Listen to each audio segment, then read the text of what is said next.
Hey y'all, me and Shandyn are out here this evening. We're going to be picking some grape leaves, and I'm going to bring them in the house and show you how to preserve them.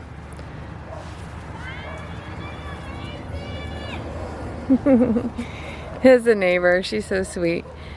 Me and Shandyn are out here in the front yard where our garden is, and we're going to be gardening. And we're going to be picking some grape leaves, and I'm going to take them inside and show you how to preserve them. We go pick grape leaves.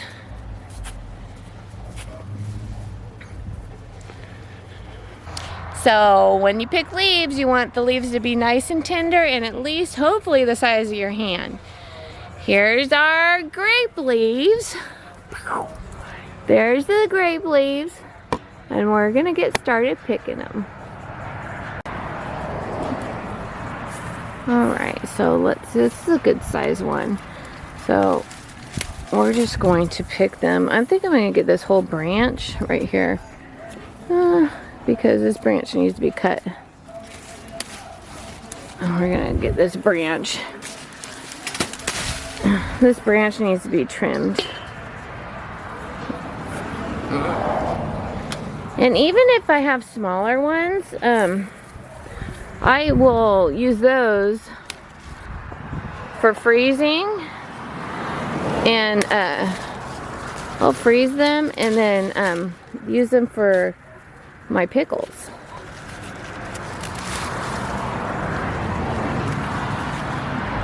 So we're gonna finish up here and then I'll bring you in the house and show you. Okay, so now I have the grape leaves in a big bowl, and what we're doing is we're gonna rinse them, and then I already rinsed them out. So, and then I'm going to, because it's late, I gotta do other things, but also it's just nice to let them sit in water overnight so they can absorb some of that water and get nice and soft. So, because we're gonna roll them up and basically pickle them. So. Alright, we're going to just let them sit in this water overnight. Hi y'all, this is Miss Stacy. Welcome to Stacy's Homestead, and we have finished picking our grape leaves, and I'm going to show you how I go about preserving them. So, we washed them real good and made sure they were all clean and no bugs were on them, and then I set them here to dry. And so what we're going to do is we're going to start removing the stem. So I'll bring you in for a close-up and show you how we do that. Okay, so we have our grape leaves, and we want to turn them upside down like this. Or actually, we're going to fold them in half like so, and then you're going to just cut this spine part right here. So I'm left-handed and I have the camera on the wrong side. And then you lay them flat like that, set them aside, and stack them. So we'll just stack them up right here where you can see. And then we're going to do that for all of these. I just fold it in half and then slice. I have to show you, but it's the wrong hand here for me. Alright, so just cut this part right here. Just this part off, and then that way you have a nice big leaf. We're going to make separate piles of different size leaves. So we're going to put all the bigger ones right here and then all the smaller ones right here. And so just go along, folding them in half and cutting that hard part out. I mean, you could also just lay it flat like that and cut it in a V if you want, but it's just easier to fold it in half, because you don't want to rip them. So, and if you have ones with holes in them, set those aside too. And if they're too small, we're going to set those ones aside for dehydrating.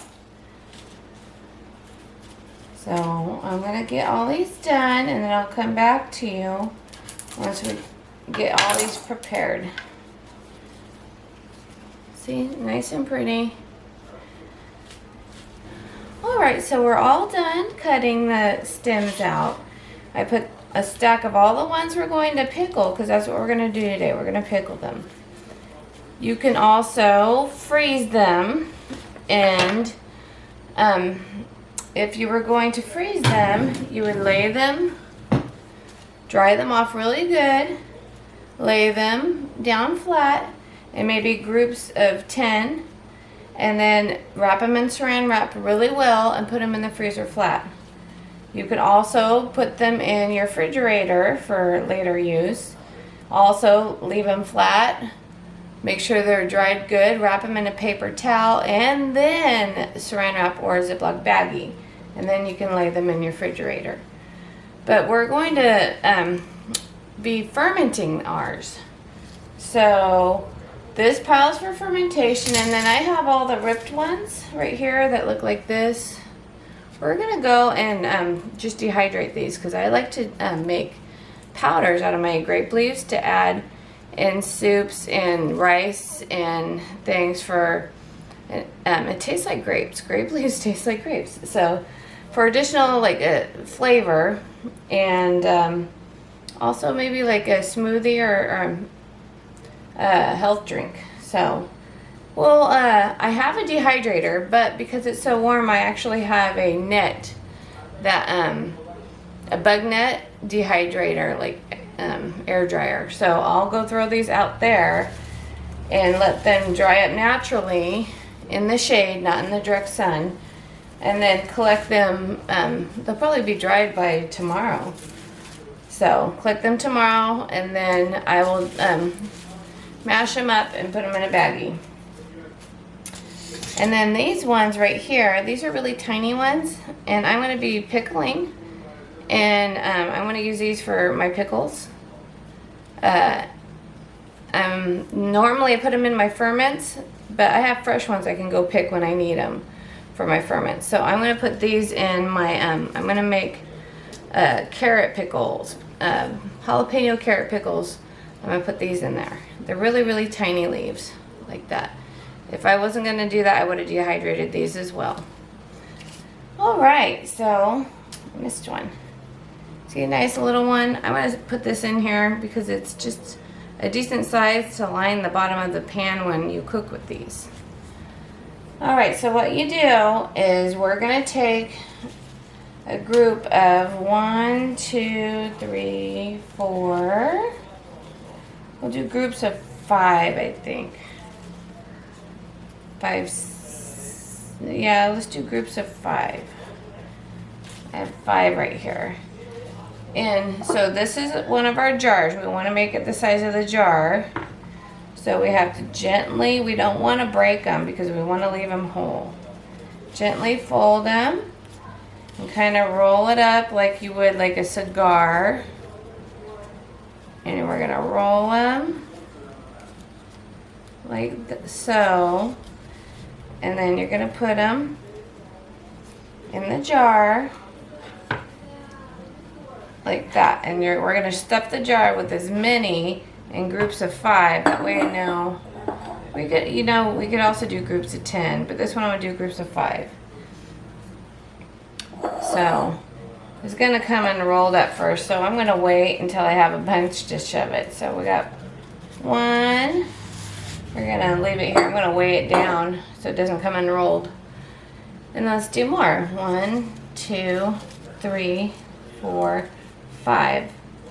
You can do more or less. It's just easier for me to know and to roll. Know how many I have in each roll here. Alright, we roll them up. Now what I do with these is my aunt, she's Armenian, and she makes the best dish called yulonchi. That's sticking out a little bit. Let's push that in. We want to make it kind of the size of the jar. Anyway, it's called yolachi. Now, I make that. She taught me how to make it. She gave me the recipe, which I'm not going to share because it's not mine to share. It's a secret. But I will show you how I make it and cook it. So we'll do that one time. But yeah, this is for the yolachi. There's plenty of recipes online. You can find how to make yolachi. I don't need to teach you the recipe. But I'll take my secret recipe and show you how it's cooked and how it turns out afterwards. 1, 2, 3, 4, 5. I'm gonna do 6 because I put a tiny one in there, so we'll do 5, 6. Yeah, so, and this will keep for a very, very long time.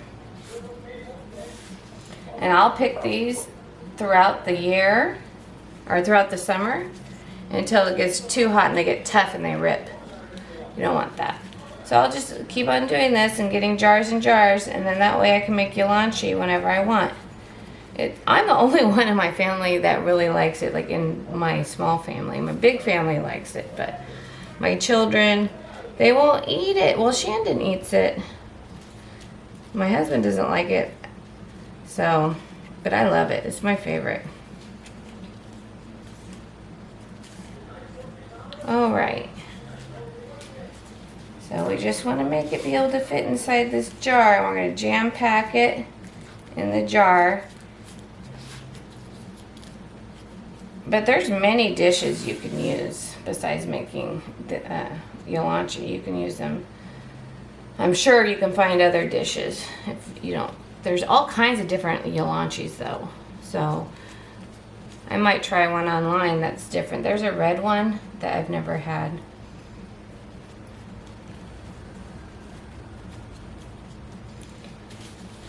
Okay, so I'm going to finish this up. Let's do, just roll it up. All right, and now let's try to shove all these in here without them coming apart. Do one at a time here. 1, 2, 3. That one rolled open on me. I re-rolled that one. And without ripping them, because we don't want to rip them either. There we go.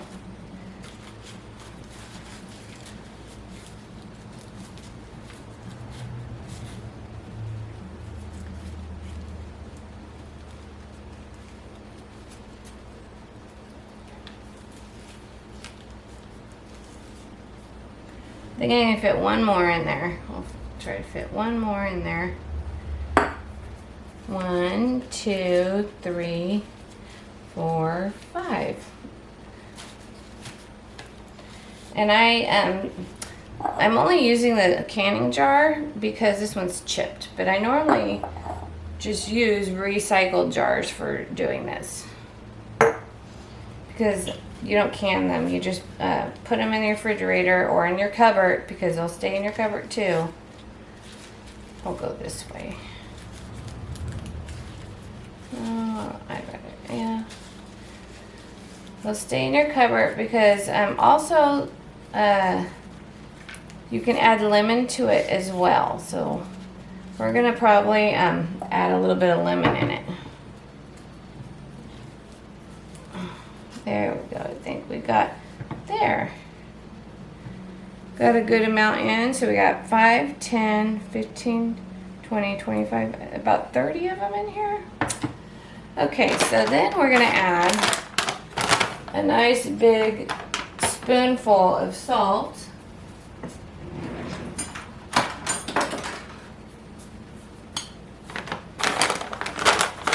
I'm using the Ball's pickling salt, which is just basically regular salt without iodine. All right, we're gonna use 1, 2, we're gonna do 3. We wanna do a lot of salt in these. This is not how much salt I would put in for making pickles. or fermenting pickles or anything. But I do this for preserving the grape leaves. And when you use them, you just rinse them. So I put a few teaspoons of salt in here, and then a little bit of lemon.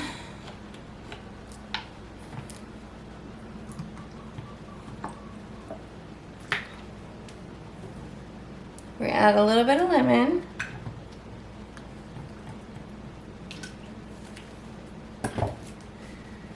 And then the rest with water.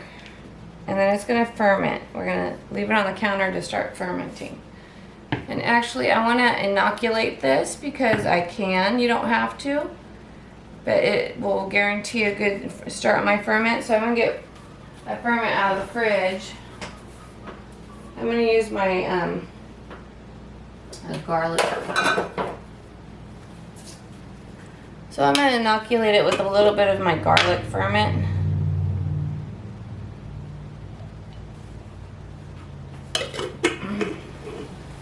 All right, and then we're gonna pour water in it.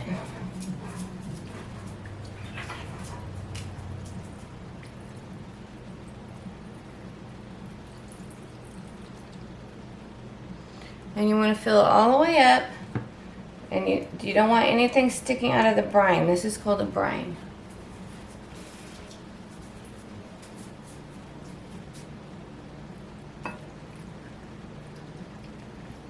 Some people will just fill the whole thing up with lemon juice. But I don't. I don't want to do that.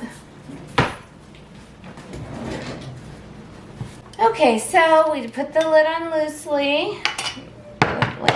Get all the bubbles out. And let it sit on the counter for a couple days. And then when it's done fermenting, you could put it in the fridge, or you could put it in the fridge now if you want. If you're gonna keep it in the fridge and not use it for a while, go ahead and put it in the fridge. But if you want to ferment it all the way, just wait until it's done fermenting, and then you can put it in your cupboard with the lid on tight. And then also, like I said, some people like to fill it with lemon and salt. So you can do one with just straight up lemon juice and salt, and that'll keep it real good too. Okie dokie, y'all. So that's how you preserve grape leaves in a couple different ways. And that's how I do it, at least. We'll talk to you later. Bye-bye. Okie dokie, y'all. Well, that's that.